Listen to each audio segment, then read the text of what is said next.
มีคนเคยถ่ายเจ้าเลยบ่เคยเข้ากองเนาะอันนี้เป็นครั้งแรกเนาะเขินนะ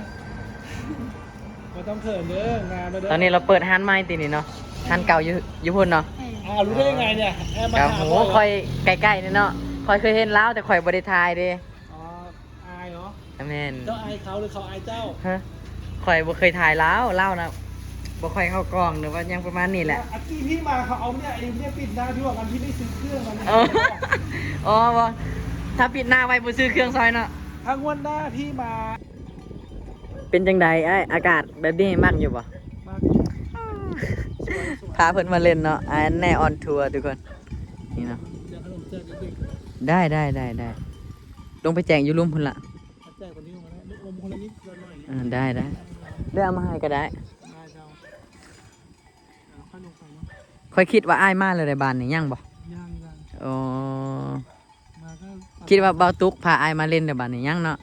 ยังอ๋อทุกคนนี่นะ ตอนนี้ก็น่าจะเป็นทางลงนะเนี่ยคือลงบ่แม่นทางลงนี่ก็ได้ทางรถนี่น่ะบ่ทางรถทางพุ่นถ้าเฮาลงรถนะก็มีทางลอยรถอยู่แต่ว่าแล้วเขาจะแม่นแล้วแต่ใครขับได้ก็ขับลงไปเลยสินะเฮ้ยทุกคนตอนนี้คือลาเอ็กเนาะกับไออันแน่ออนทัวร์ก็สิได้แยกทางเนาะเล่ากับสีไปสมุยสารวัตรเนาะแต่สิออกปากซีพุ่นเลยจะไปเซกองทุกคนเนาะเพิ่นก็สิไปพุ่นลาเอ็กก็สิได้กลับเฮือนโอเคไว้ทริปหน้ามีโอกาสเฮาค่อยพอกันใหม่ถ้ามาเส้นนี้ก็มาแวะเล่นน้ำเลยเด้อโอเคเอาเดินทางปลอดภัยโอเคใจแล้วบายดีสวัสดีทุกคนตอนนี้ลาเอ็กกับที่เข้าไปที่หมู่บ้านตะนางเนาะพาไอ้ฮันแน่ออนทัวร์เนาะไปเที่ยวทุกคนเนาะเรายังไม่เคยไปเนาะทุกคนเดี๋ยวลาเอ็กสิบินกองไปหาเราเนาะสบายดีไอ้ฮันแน่ตอนนี้เราจะไปหมู่บ้านตะนางเนาะเรายังไม่เคยไปเด้ทุกคนเนาะเดี๋ยวเราจะพาทุกคนไปเนาะเราว่าแวะมาซื้อขนมน้ำผู้สาวเนาะบ้านดงเนาะ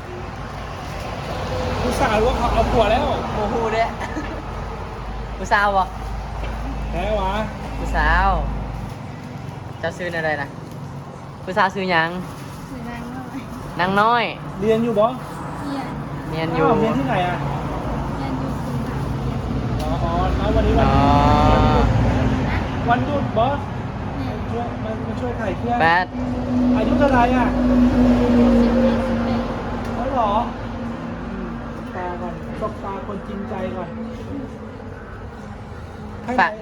ฝากซองให้ผู้สาวเบิ้งนี่แหละซองดังในเราเป็นคนดังเลยเจ้ามือแรงนะผู้ติดตามเราหลายข้างในมีคนหลายเพราะบ้านต่างงามเนี่ยเอาเจ้าจุดนี้ไม่เคยไปหรอเขามาซื้อของบ้านเจ้าบ่แสดงว่าโดนกลับทีเนี่ยเจ้าชื่ออย่างนะ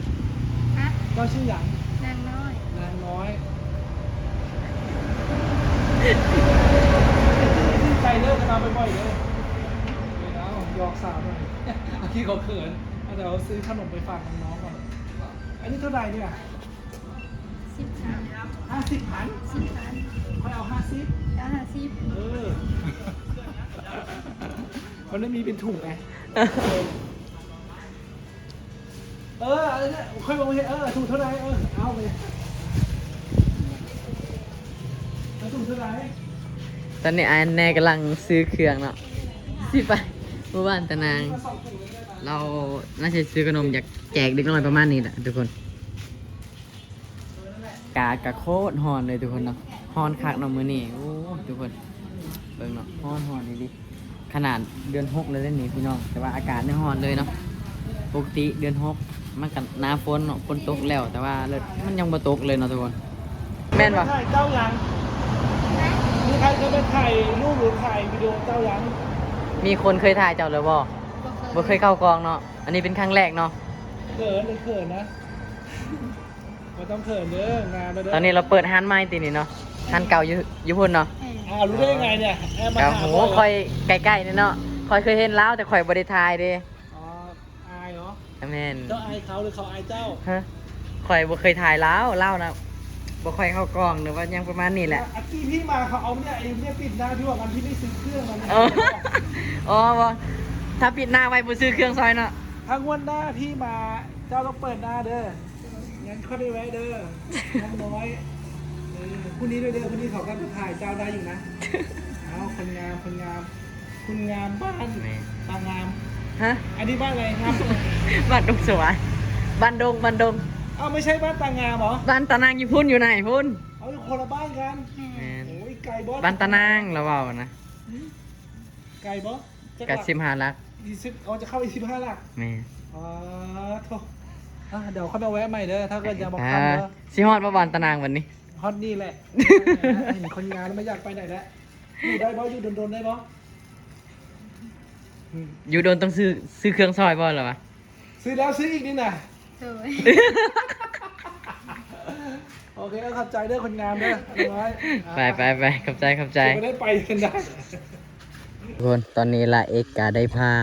อ้ายอันแน่ออนทัวร์เนาะมาฮอดที่หมู่บ้านนี้แหละเนาะเพิ่นว่าอยากมาเที่ยวหมู่บ้านนี้เคยเห็นแต่ในรูปวิดีโอเนาะมื้อนี้พาเพิ่นมาเห็นตัวจริงเนาะเพิ่นว่าโอ้งามหลายเพิ่นได้ถ่ายรูปได้หลายมองเลยนี่ทุกคนบรรยากาศโอ้เหมือนเดิมเนาะบ้านตะนาคือเก่าทุกคน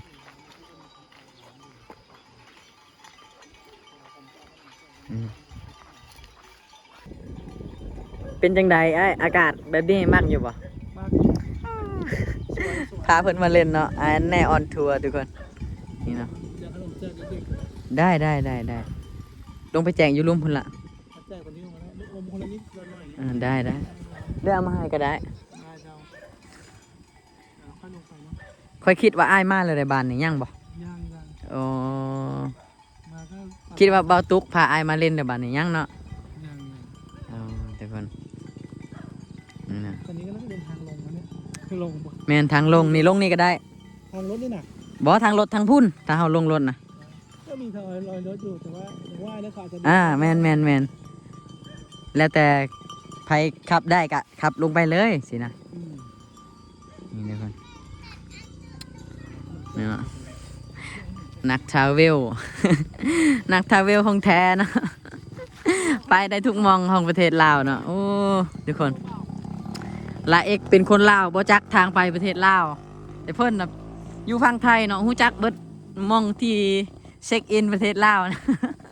เราฮู้เบิดได้พี่น้องเกือบทั่วลาวเลยบังเอิญเนาะได้พอยูทูบเบอร์ดังนี่โอ้ย สบาย เนาะ ดี FC X ลา X คนเบิ่งเราหลายทุกคน มาแบ่งให้เฮาในอยนู้จัก1,000-2,000 คนนี่ คือการหักแพงคือเก่า โอ้ไปทางใดมาทางใดช่วงนี้เป็นไปหลายหมองเนาะ โอ้หากะมาแต่ ได้ใส่มานี่ ผับบัง พอบังผู้ ผับบังคำโมน เอา สมุยสารวันแถวนั้นละเลาะไปเลาะมาแถวนั้นละ หลายขนาดเนาะหลายนำบ่ทันเลยคลิปเพิ่นจักไปทางใดแน่ นำบ่ทันได้ โพยันโพอยู่นี่เนาะโอ้คัก เวลา จังทีแหละมันจังมวนเนาะเห็นหลายหมองหลายมุม แต่ละหมู่บ้านก็ใช้ชีวิตบ่คือกันเนาะ แม่นฮิตของประเพณีแต่ละบ้านนี่ เอ คือกัน อบ่คือกัน ฉะเราต้องได้ไปศึกษาเห็นของทุกชนเผ่า โอ้ ที่ไปได้ เนาะคักหลาย ไปฮอดชื่อเลยนี่ฮอดแต่นี้ หากับมาฮอดนี่แหละแล้วก็สิออกไป อ๋อ มาพาเราว่าอยากเบิ่งหมู่บ้านนี่ก็เลยว่า งามเลยบ้านนี้เลย ไปลองไปทักทายกันเบิ่ง โอเค ใช่ละเบาผู้หนึ่งนะ เดี๋ยวนี้แหละ แถวนี้แหละเออ เรายังรถก่อน ว่าอาจารย์สีหอมทุกคนเนาะเห็นอยู่นะรถเราคือว่าเราเปลี่ยนรถใหม่บ่รถสีแดงคือว่า อ๋อรถสีแดงมันมีเอก เอ สาร อ เขาเลยปล่อยไป เปลี่ยนใหม่แล้ววันนี้เนาะ เป็นไม่แล้ว ทุกคนเจออินฟูอีกแล้วสบายดี สบายดีสบายดี โอ้บ่าวทองสีเนาะ มันยังนี่พูดดังขนาด บ่ธรรมดาเนาะ จะได้ดังอย่างนี้เนาะ มีโอกาสได้พอกันทุกคนอยู่หมู่บ้านตะนางเนาะอยู่นี่นะอยู่น้ำกันน่ะ4ซ่องผุนได้มีซองใหญ่ซองน้อยเนาะ สองนิ้วสอ เอง ร้อย อทุกคนเนาะ พอชิหอม นี่ แล้วก็สองทองสีสองละเอกแล้วก็ฮันแน่ออนทัวร์มาแต่ฝั่งขวาแข่งขันยูทูบเบอร์เริ่มต้นของประเทศไทย แมนเนาะ รุ่นบุกเบิก ค่อยนะพออาจารย์สีหอมเถื่อใดกันมีแต่อยู่บ้านตะนางนี่แหละ พ่อกันอยู่นี่ช่องเถื่อ3เถื่อแล้วนะ เจอแล้วเนาะไม่เห็นกันอยู่บ้านตะนา เออ ตลอดเลย ทั้งอื่นนี่บ่ได้พ่อได้แบบตลาดนะบ่เคยเห็นจักเถื่อมาพ่อเรามีแต่พี่แหละบ้านตะนางพี่แหละเนาะ มันกลม บ้าน อันยั ที่ ง เป็นบ้านที่งามก็เลยสร้างแห่งกรุงใจให้บรรดา แม่น นักท่องเที่ยวมาเจอกันอยู่นี่หลาย นี่แหละเนาะ ทั้งพี่น้องอยู่ภายในและก็ต่างประเทศ ผู้ใดอยากเห็นอาจารย์สิหอมตัวจริงก็มาบ้านตะนางเด้อ มาดูเจอกันรถ ได้จะคลิปเลยมานี่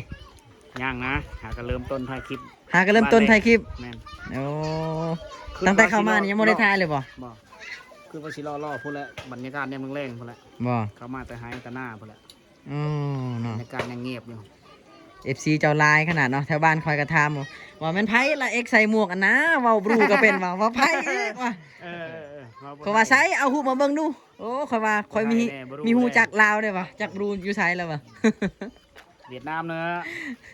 เวียดนามก็เป็นบรูก็เป็นลาวก็เป็นหมดนะ เวียดนามพ่อแต่ไปถาดซื้อกินข้าวได้ บ่ยากเนาะรุ่นนี้แล้ว พอด้ ข้ามไปเวียดนามก็ได้ บ่ได้เดินทางกับเบาตุกหรือบ่ช่วงนี้นะ อีกประมาณ4-5 มื้อสิ อี เดิ ก น ประ ทา มาณ งไป 4-5 มื้อเนาะ ดักจึงบ่แม่นกระลึม ก็ลืมเนาะ มีแผนสิไปกระลึม เออ เมืองกระลึมแขวงสิกอง คืออยู่แขวงขมวนเมืองบุรพาน่ะบ้านละงี้จานไปแล้วเนาะ ยังบ่ฮอดมีแต่บ่ตุกไปฮอด นี่แต่เบาตุกไปฮอด เขตหนองม้าเอิ้นเขตหนองม้า เขตน้องมาค่อยไปไปเทื่อนึง ลาวเวียดนาม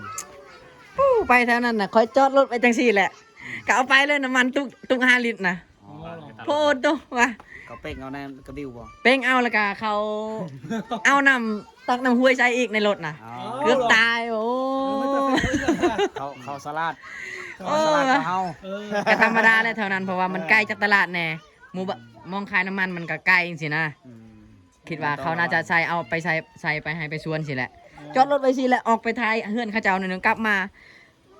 วันนี้โอ้บ่เห็นแล้วโอ้ตายมา ให้แต่เขาบ่ตัดเอา แม่ ไปตัดสายท่อน้ำมันในแห้งเว้นเอากลับบ้านไปได้เลยนะ ต้องระมัดระวังในกะสิแหละคนเฮากับแม่นว่าสิดีหมดทุกคนเนาะมีคนดีคนชั่วกะมีทางในหมู่บ้านก็มีคนดีนำแน่ทุกคนอยู่ไสคือกันเนาะมีแต่คีย์เอ็กเตอร์เนาะโอ้ยซองดังหมดนี่โอ้นี่ก็1 ล้านซับสไครต์เนาะนี่ก็5-6 แสนซับสไครต์อันนี้เท่าได้2 แสนบ่ หมอเฮา80,000 80,000ว้าวเห็นบ่ มีแต่เฮาเลยซองบ่ดังเนาะทุกคนเนาะ หมดแหละนี่ก็เริ่มต้นผมก็ไปแล้วเนี่ย เนาะทุกคนเนาะนี่พายอยากเห็นยูทูบเบอร์ดังกับมาบ้านนี้เด้อเขาเจ้ามารวมตัวกันอยู่นี่เบิดเลยเนาะ แอบถ่ายคลิปอยู่ที่นี่เยอะครับ ผมจะไปแอบถ่ายคลิป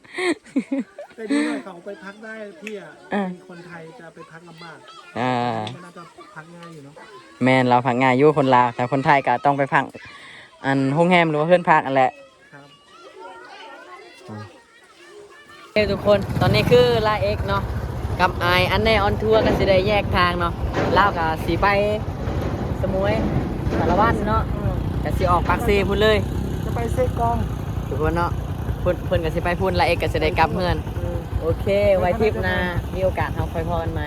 ถ้ามาเส้นนี้ก็มาแวะลินนำเลยเด้อ โดยเข้าใจ โอ ได้ เคเอาเดินทางปลอดภัย สบายดีไปเด้ โอ อ เคขอบใจแล้วโอเคบ๊ายบาย